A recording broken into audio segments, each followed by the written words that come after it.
Barbie Joe from 92 Pro FM, hanging out at the Crypto Crayons Expo today at the PCTA Fieldhouse in Providence. A one-day only expo that ends at 6 o'clock, so you're not going to want to miss it. We have exhibits, we're hanging out with live entertainment, and Karan Barar from Disney Channel's Jessie and Bunked. Come on, let's go check it out.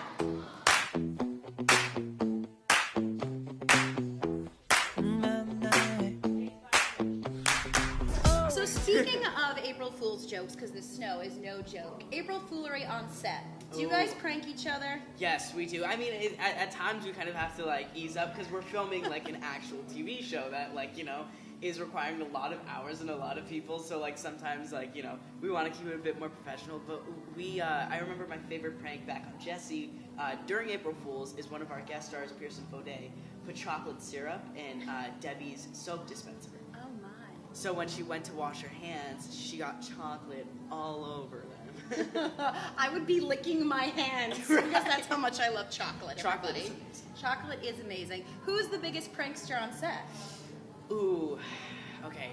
Sky's good because her pranks aren't complicated. She keeps them simple. She keeps them simple, but she scares people. Oh. She's really good at scaring people. Oh, you gotta watch out for the cute little ones. They can be scary. And when the Halloween episodes come out, like when we have to do those, she gets the scary masks. She's all in. So here's one thing. I feel like you pranked me this April Fool's and you don't even realize it. What did I do? Because your Indian accent on the show, I thought it might be real. But it's acting at its very best. So you have pranked me, Karan. You have pranked me. I really thought it was your real accent. Oh, thank you. I had a friend, one of my best friends. She came up to me and she's like, Karan, because she used to work on a Disney show. She's like, Karan, first when we used to work on the same lot, I didn't want to talk to you, and I said, why? And she's like, I thought your voice was very annoying. And she's like, I thought you still had the Indian accent. And when I met you, I was like, this kid's cool. And I was like, thanks. I was like, a lot of people don't expect me to speak with a normal voice. But you're American Indian. You're of Indian descent. Yeah, my parents are immigrants, and I'm first generation. Amazing. And so, is it easy for you to snap in and snap out of it? It tends to be very easy for me to flip in and out. But at the same time, I feel like the Indian accent alters depending on characters. So it's always slightly different. Like Chirag, when I did it in Diary of the Wimpy Kid, was slightly different than when I did it with Jessie. And from Jessie, it evolved a bit more to I eased up on the accent when I came into Bunked. So it slowly changes throughout time. Okay, congratulations, Bunked picked up for a second season. Yeah, Bravo, thank you. I really appreciate it. Is it fun working with everybody, as the spin-off from Jessie back together again, and a few new cast members? I nearly put a restraining order on Peyton. No, it's great. It's really. I heard about that. Yeah, I know, right? She's horrible. I'm kidding. Peyton's seriously, I'm not saying this just to say it, but Peyton is genuinely one of the nicest people. Peyton, he told me earlier he's not a fan. But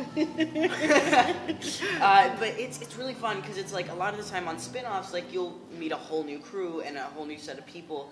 But here it's we're making a new show, but with the same cast, the same crew.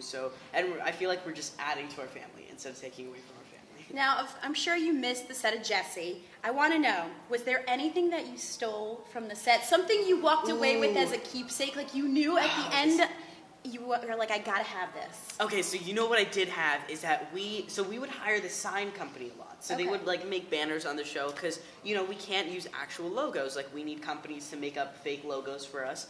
And one of them, there was this episode where I was playing, fortune teller.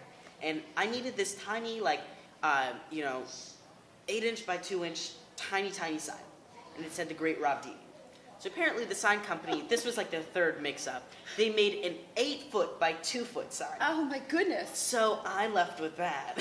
So I think I still have that somewhere in a storage compartment. Well, that's pretty big, so. It takes up a lot of space. Yeah, I thought you were going to tell me you took Mr. Kipling or something like that. No, that's an expensive lizard. That is a very expensive lizard, people.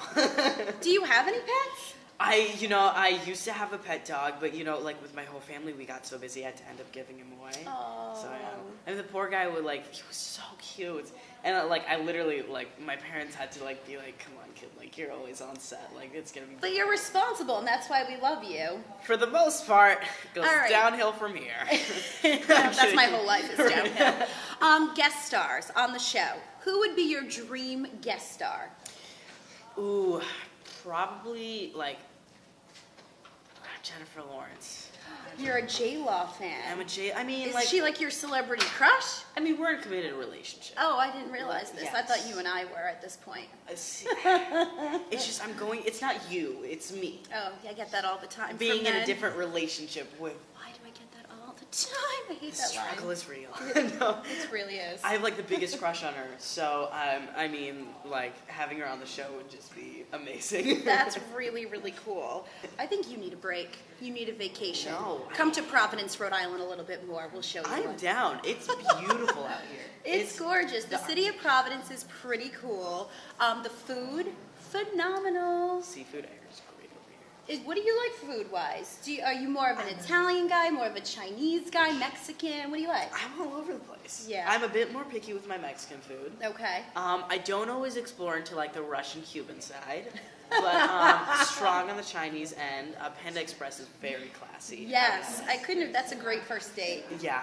That's great. what I hope for when a guy takes me out. Let's go to Panda Express. And it's weird because a lot of my relationships ended through Panda I Express. bet they did. It's Yeah, it grounds was- for a breakup. It was weird. It was like I was like, oh my god, this is the classiest place I can afford. And she's like, are you serious? Like you couldn't take us to like a Benihana? And you know, yeah. That's So, what's your school life like on set? it's actually it's fun. It's funny because like a lot of people think that we end school when we go into like television or film, but we actually still do school on set. So when we're done filming a scene or whatever, we quickly run up to our schoolroom and we have tutors over there, and so we do our schoolwork just like you guys would, and we just work it into our schedules.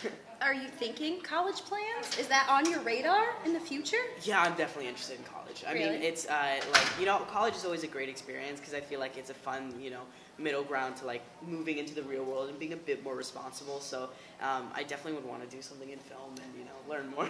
Listen, you're never going to make it to college, Karan, if you keep getting in trouble with the law. What is up with these parking tickets you keep getting? Tell me why. I got my. At first, I was like, when you said trouble with the law, I was like, oh my god, wait, what did I do? I was like, I don't think I've broken the Okay, law. TMZ broke the story Right? this morning. I got a third parking ticket. A third one? I got a Third third time's a charm. Right? So the first one, okay, let's see. I think I just misread the signs or whatever. So I got a parking ticket. Happens all the time. Right? The second one, I was 30 minutes late for a meeting. So I was driving around in LA and I was like, forget this. And I just parked and I ran and I came back and I was like, $50, great. I have one word for you and I. My favorite thing on earth is called valet. Valet. Everywhere you go has valet. Sharon Clueless said it best. That's what I need in my life. But I like to save money. I don't like He's a cheap tipper. Exactly. Watch out, guys. I don't carry like tip money on me, so I also feel bad when I pay for valet because I'm like, oh god. Now I hear that you do a lot of good, and I hear that you work with something called the Thirst Project. Yeah, I've been working with the Thirst Project, and I'm also working with the school fund recently. So I'm working with two organizations. So the Thirst Project works on, and they actually kind of tie in together. So the Thirst Project helps give third world countries access to fresh drinking water. And it's usually like right below them, so they just need like the money and the help to build a well that can access fresh water. And you'd be surprised, like we don't think about it because we can get fresh water at the tap, like at the push of a button. Right. But for them, it's like you give them water and it like opens up doors to them. It's amazing. And like being able to like I obviously can't like because of my work schedule I can't always fly out and help directly. So I try to help spread the word like in the home front over here. And with the school fund, they help provide education for kids in third world countries, which can be as simple as $150 a year. So it doesn't require that much to bring a kid through school over there. You're awesome. Karan Barar with us today at the Crypto Crayons Expo. I can't thank you enough for hanging out with us. Thank you guys for Thank having me.